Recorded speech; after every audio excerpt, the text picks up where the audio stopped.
He was a rogue, a robber, a con man, and a murderer. Local mob boss Whitey Bulger died in prison this week. That might have been the end of this long saga, except he was murdered.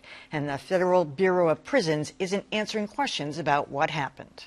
Whitey Bulger, killed behind bars. The details of his death are gruesome. Just 11 hours after arriving at a new prison in West Virginia, at least 2 inmates entered his cell and beat Whitey Bulger to death. With a padlock stuffed inside a sock, and then the Times is reporting that they tried to cut his tongue out. The Federal Bureau of Prisons, which bills itself as an agency like no other, is one of the most secretive organizations in the country. They are not answering the media's questions about why Bulger's cell was unlocked, why he was left unattended in a wheelchair, and why it took 2 hours and 20 minutes to discover his body. And there's more. Why was he transferred to the West Virginia prison in the first place, and why was he placed in the general population? There are all kinds of uncorroborated rumors about his transfer, his state of health, and past relationships with prisoners at the new facility. None confirmed or denied by the Bureau of Prisons. The FBI is investigating Bulger's death. Whitey Bulger is killed. Now there's talk in some media circles that all this Bulger coverage is just too much. But it's not about him. It's about our government and the prison system. Hey, Boston Globe Spotlight team, are you busy?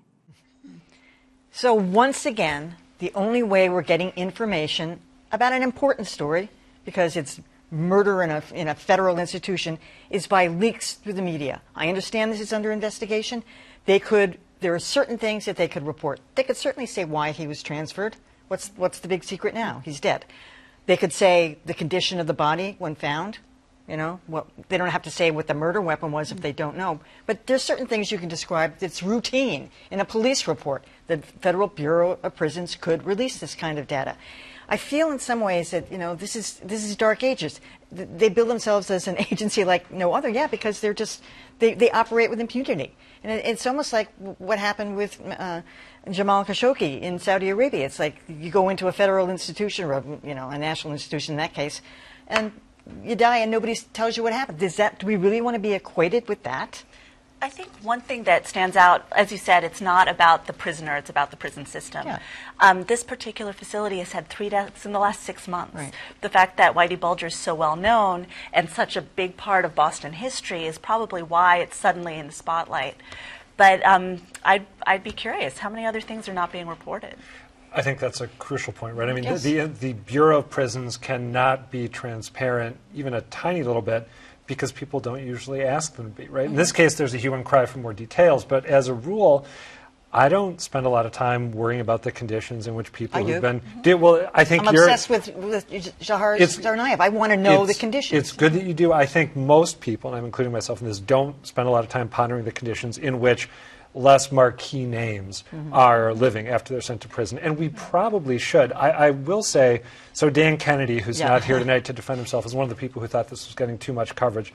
I didn't think the story was getting too much coverage at all, but the luxuriating in the more macabre details of it, going into exquisite detail about what was done to Whitey Bulger and his body, I thought that the media as a whole went a little overboard. If the Bureau of Prisons had released the details about the condition of the body, then we wouldn't all be like salivating over details that are leaking out. Maybe. I don't know, but if people want retribution for what this guy's done, and I think some of the details, some of the salivating has to do with that. Absolutely. If news is something that's interesting or meaningful, this is more on the interesting side when we talk about Whitey Bulger. You mentioned Globe Spotlight team, you're there. I don't know if you saw the headline. It proved in the Boston Herald that tabloid headline writing is still alive. Where we had The Departed, or He Was Departed. Yeah, and I know we have a picture of that. To me, the big question that has not been answered as far as the prisons go is, why was he put in the general population? Right. I'm not questioning why he was transferred there. I don't think there was some kind of conspiracy to kill him to get him transferred to this prison. But it is curious as to why he was put in the general population. First of all, if he had a health problem, what was it? I'm not buying that he got into altercations. Well, he's had heart attacks, apparently. 4 heart attacks. So he's going to be much better off at Hazleton than he was in... No.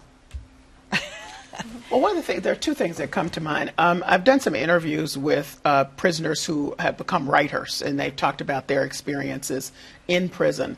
And this whole system that they can't even explain of moving them around all the time is weird. And to your point, it's never been explained. So you're in Virginia, you're close to where, you know, someone might come to visit you, let's say, and then for some reason they send you to Iowa, okay, and then you're there, so you say you're going to be there, and the next thing you know, you're in Massachusetts. And all of that moving around has to cost money. So if for no other reason, taxpayers should know what is happening here. Why? So there's the first thing. The second thing is I think that all of this should be in a context of the big push for privatization of prisons, because there's a lot going on that which we know about, we know is unsavory. I'll just mention the phone calls and the jacking up of the rates just to call someone in prison. This is not a sympathetic thing. People are in there for reasons, though some people probably are in there and they shouldn't be. But my point is, there's a lot going on with the whole, there's a reason they call it the prison industrial complex. Yes. And so, to your point, absolutely, and where do they there get all should be these more rules? known, and that when you have a marquee name, this is an opportunity, Spotlight Team and others, to figure out what the heck is going on. Well, I just hope the New York Times has done a great job. Boston Globe has done a number of local stations. I should point out Michelle McPhee broke this on Twitter. Cheryl Fiandaca did some great reporting at Channel 4. So I hope people stake on the story.